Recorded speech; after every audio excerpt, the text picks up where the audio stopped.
السلام عليكم ورحمة الله وبركاته. ازيكم عاملين ايه؟ يا رب تكونوا كويسين. معاكم انا دينا من قناة كيدز كورنر وفيديو جديد.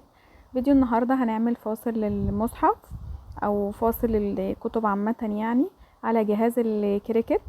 فحبيت ان انا اصوره لكم وهو شغال عشان في ناس طلبت تعرف هو بيشتغل ازاي وكده. هو مش جهاز ليزر يا جماعة، هو جهاز بيقص بالشفرات. بعمل التصميم على البرنامج الخاص بيه وبديله الاوردر وهو بيبدأ بقى يقص بالطريقة دي كده. طبعا انا مسرعة شوية الفيديو علشان ما يبقاش طويل عليكم، انما هو بيبقى هو سريع بس مش للدرجة دي. ده شكله هو بيقص وكده. لما بيخلص قص بيديني الزرار ده بينور كده، اللي هو ان انا اخرج المات اللي انا شغالة عليها.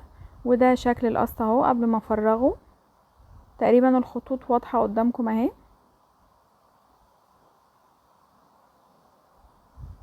بصراحة جهاز عبقري ما شاء الله عليه، اللهم بارك يا رب. دي الادوات اللي احنا هنستخدمها. طبعا ده الفينيل اللي احنا قصيناه على الجهاز، ودي القطعة اللي انا بفرغ بيها. طبعا اصعب مرحلة التفريغ، بس هي بالنسبة لي متعبة بس ممتعة برضو. عايزة طولة بال بس شوية عشان تطلعي الحاجة مظبوطة مكانها وكده، او زي ما انتوا شايفين كده. بشيل الخلفية وبسيب الكتابة اللي انا عاوزاها.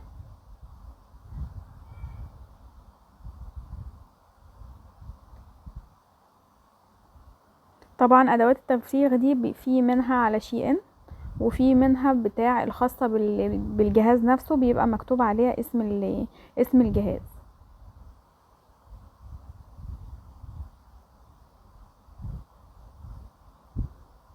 طبعا الفاصل ده كان مهم بالنسبة لي قوي، كان هدية لحد عزيز. فحبيت ان انا اعمل حاجات بسيطة كده عشان يبقى شكله سيمبل كده والوانه تبقى هادية. فاخترت شكل الفراشة واسم خديجة. طبعا تفريغ الفراشة ده صعب جدا جدا جدا. بصوا فيها فراغات كتير قوي صغيرة، فكانت عايزة تركيز قوي. حتى عملت لكم بس كام حاجة قدامكم كده، وبعدين بقى فصلت التصوير وقلت اعملها براحتي عشان ما طلعش حاجة مش مظبوطة.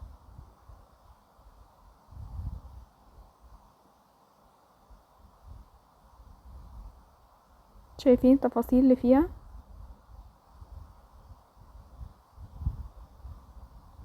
هكملها بقى وارجع تاني. ورجعنا بسرعة، ما تأخرناش عليكم.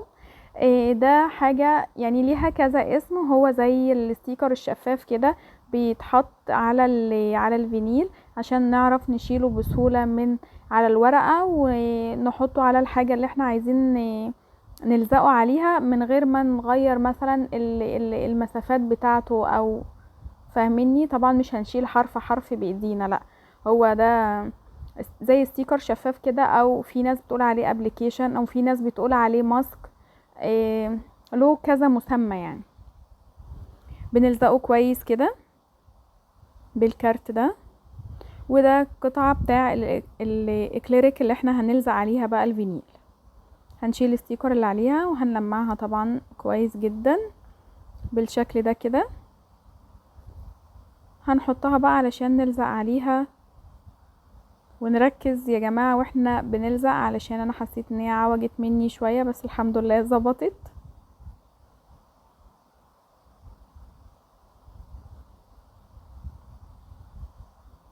بظبط المقاسات الاول والمسافات ما بينهم وكده، وبعدين هفك بقى والزق على طول. بصوا، بيشيل الفينيل خالص من على الورقة بتاعته، وبنقله على القطعة اللي احنا هنلزق عليها، وبيتفك بكل سهولة. بيسيب بقى الفينيل يلزق وهو بيتفك على طول. يعني هو لازقه الميزة بتاعته ان هو لازقه قوي على الفينيل، ومش قوي على الاسطح اللي احنا بنلزق عليها الفينيل. دي الفكرة بتاعته يعني.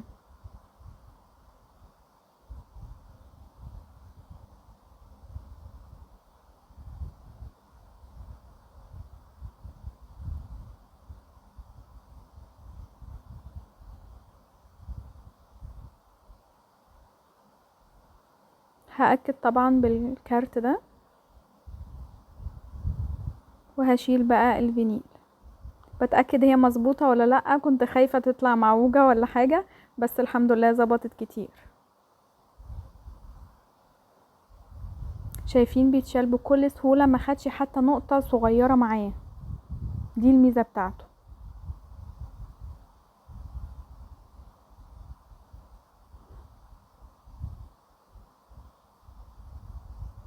هنشيل الفراشة بالطريقة دي برضو وهنلزقها مكانها.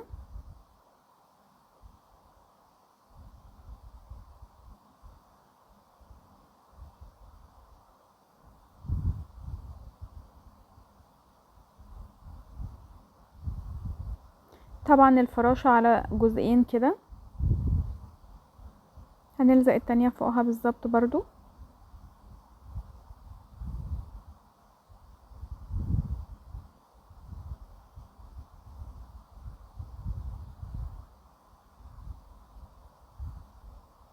في ناس بتلزق الاتنين بماسك واحد وبعدين تلزقه على السطح بتاعه، بس انا يعني فضلت خليني في المضمون اكتر، والزق الظل بتاعها وبعدين الجزء اللي فوق، يعني كل واحدة على مرحلة مختلفة يعني. او ده شكلها طلع تحفة بصراحة يا جماعة، رقيق جدا. مش عارفة بقى احط شريط الستان ولا احط اللي هي الشرشوبة دي زي بتاعة السبح والحاجات دي. هنجرب الاتنين وقولوا لي رأيكم في الكومنتات انه كان شكلها افضل يعني. حسيت دي رفيعة شوية على العرض بتاع العرض بتاع الفاصل، فانا فضلت اكتر شريط الستان. شوفوا انتوا كده معايا.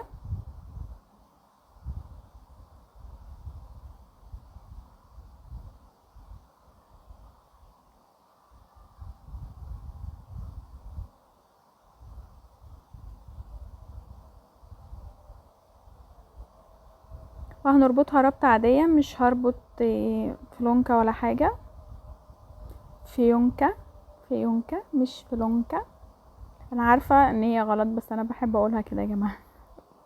هربطها ربطة عادية خالص. بصوا حسيت دي اكتر، يعني حتى نفس درجة اللون بتاع الفينيل بالظبط، فانا حسيت دي اكتر. ان مش عارفة انتوا رأيكم ايه. هساوي بس الاطراف بتاعتها وبكده نبقى خلصناها.